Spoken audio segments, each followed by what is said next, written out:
വായിച്ചു വളരുക, ചിന്തിച്ച് വിവേകം നേടുക. ഇതാരുടെ വാക്കുകളാണെന്ന് മക്കൾക്കറിയാമോ? പുതുവായിൽ നാരായണ പണിക്കർ എന്ന PN പണിക്കർ നമ്മളോട് ആഹ്വാനം ചെയ്തതാണിത്. വായനയെക്കുറിച്ചാണല്ലേ. വായിച്ചു വളരുക, ചിന്തിച്ച് വിവേകം നേടുക.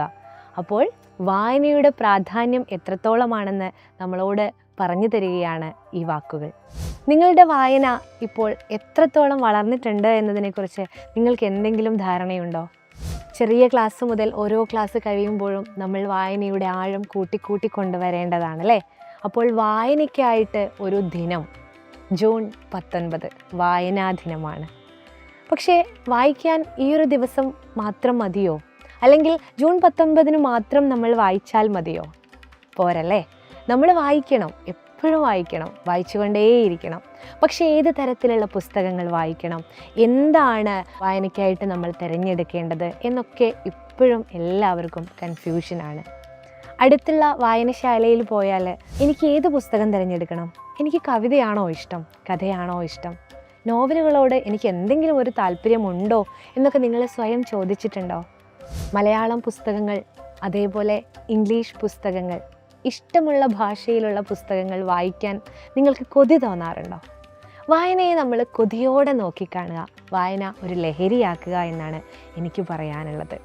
അപ്പോൾ ജൂൺ 19 മുതൽ ഒരാഴ്ചക്കാലം സ്കൂളുകളിൽ വായനാ വാരമായിട്ട് ആചരിക്കാറുണ്ട്. വിവിധ തരത്തിലുള്ള പരിപാടികൾ സംഘടിപ്പിക്കാറുണ്ട്. വായിക്കണം വായിക്കണം വായിക്കണമെന്ന് ഓരോരുത്തരും നിങ്ങളോട് പറയാറുണ്ട് അല്ലേ.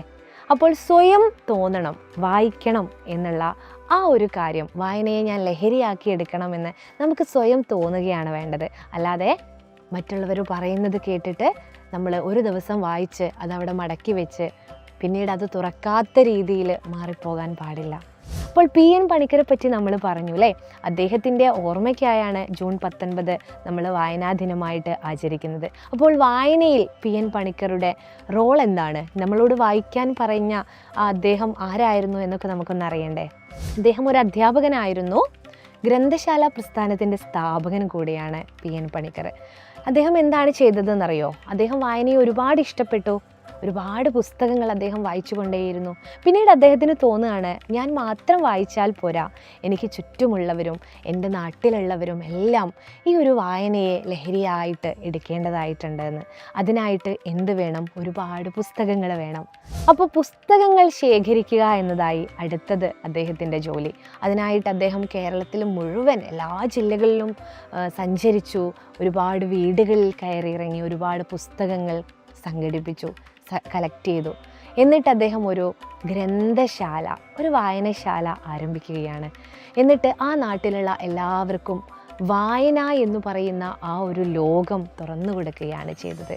അപ്പോൾ താൻ മാത്രം വായിച്ചാൽ പോരാ, തനിക്ക് ചുറ്റുമുള്ളവർക്കും വായനയുടെ ലഹരി അറിയിക്കണം എന്ന് ആഗ്രഹിച്ച, വായനയെ അത്രമേൽ സ്നേഹിച്ച, വായിക്കണമെന്ന് വീണ്ടും വീണ്ടും നമ്മളോട് ആഹ്വാനം ചെയ്ത ഒരു മനുഷ്യനാണ് PN പണിക്കർ. അതിൻ്റെ ഓർമ്മയ്ക്കായാണ് ജൂൺ 19 നമ്മൾ വായനാ ദിനമായിട്ട് ആചരിക്കുന്നത്. അപ്പോൾ ആര് പറഞ്ഞു എന്നതിനേക്കാൾ നമ്മൾ പറഞ്ഞുകൊണ്ട്, നമ്മൾ നമ്മുടെ മനസ്സിനോട് പറഞ്ഞുകൊണ്ട് വായനയിലേക്ക് നമ്മൾ കടക്കുകയാണ് വേണ്ടത്. കുഞ്ഞുണ്ണി മാഷ് പറഞ്ഞിട്ടുണ്ട്, പുത്തൻ കാര്യങ്ങൾ അകത്തുള്ളതാണത്രേ പുസ്തകം. പുസ്തകം എന്ന് പറഞ്ഞാൽ പുസ്തകത്തെയാണ് കുഞ്ഞുണ്ണി മാഷ് അങ്ങനെ വിശേഷിപ്പിച്ചത്. അപ്പോൾ പുതിയ പുതിയ കാര്യങ്ങളുള്ള പുസ്തകങ്ങൾ നമ്മൾ എന്ത് ചെയ്യുക? തേടിപ്പിടിക്കുക, വായനയെ ലഹരിയാക്കി മാറ്റുക. മറ്റെല്ലാ ലഹരിയും നമ്മളിൽ നിന്ന് അകന്നു പോവുകയും വായന എന്ന് പറയുന്ന ആ ലഹരി നമ്മൾ മുറുകെ പിടിക്കുകയും ചെയ്യുമ്പോഴാണ് നമ്മൾ നല്ലൊരു മനുഷ്യരാവുന്നത്. സംസ്കാരമുള്ള, വിവേകമുള്ള, മിടുക്കരായിട്ട് സമൂഹത്തിന് അത്രമേൽ നന്മ ചെയ്യുന്ന, അല്ലെങ്കിൽ അത്രമേൽ ആവശ്യമുള്ള പൗരന്മാരായിട്ട് നമ്മൾ വളരുന്നത്. അപ്പോൾ ടീച്ചറും പറയുകയാണ്, വായിക്കുക, വായിച്ചു വളരുക, നിങ്ങൾ ചിന്തിച്ച് വിവേകം നേടുക.